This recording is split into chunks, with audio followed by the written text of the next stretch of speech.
চৌধুরী পত্রিকার পরও বুঝে না। সে একজন মানি লন্ডারিং, সে একজন অর্থ ঋণ মামলার আসামি, তার বিরুদ্ধে হাজার অভিযোগ আছে এবং সে বর্তমানে কোর্ট থেকে তার বিদেশ গমনে নিষেধাজ্ঞা আছে। তার বিদেশ গমনে নিষেধাজ্ঞা থাকে, সে একটা চিহ্নিত অপরাধী। তাকে অবিলম্বে গ্রেফতার করা হোক এবং তাকে তার যে সে ওয়ান ব্যাংকের মালিক, এই ওয়ান ব্যাংকেও তার অনেক অভিযোগ আছে এবং সেই অভিযোগের ভিত্তিতে ওয়ান ব্যাংকে তার চেয়ারম্যানশিপ কেড়ে নেওয়া হয়েছে, তার ডিরেক্টরশিপ নেওয়া হয়েছে।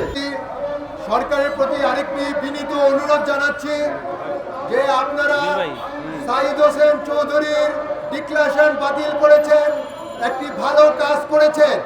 এই জায়দিন পত্রিকার যে মূল মালিক, যে মূল প্রতিষ্ঠাতা, যে কিনা 1984 সাল থেকে এই পত্রিকা প্রকাশ করে আসছিল, তাকে অস্ত্রের মুখে গান পয়েন্টে এই পত্রিকা থেকে বের করে দেওয়া হয়েছিল।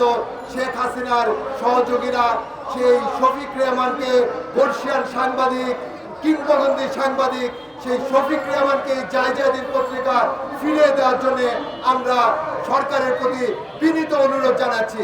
একজন প্রকৃত সাংবাদিকের কাছে পত্রিকার দায়িত্ব দেওয়া উচিত।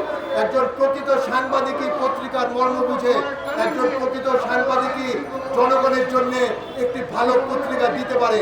যে পত্রিকা বুঝে না, যে পত্রিকার সাথে সম্পর্ক নাই, যে টাকার জোরে সবকিছু কিনতে চায়, তাকে আপনারা পত্রিকার জগৎ থেকে বিতাড়িত করুন, যেন শফিক রেহমানের কাছে জায়দিন ফিরে আসে। এই পত্রিকায় দীর্ঘদিন কাজ করেছিলাম, তাদের পাওনা দাওনা অবিলম্বে বুঝিয়ে দেওয়া। সে ওয়ান ব্যাংকের মালিক, তার জন্য টাকা পরিশোধ করা কোনো ব্যাপার না। সে শুধু একটা চেক কাটবে, চেক কেটে আমাদের সবার পাওনা মিটিয়ে দিবে।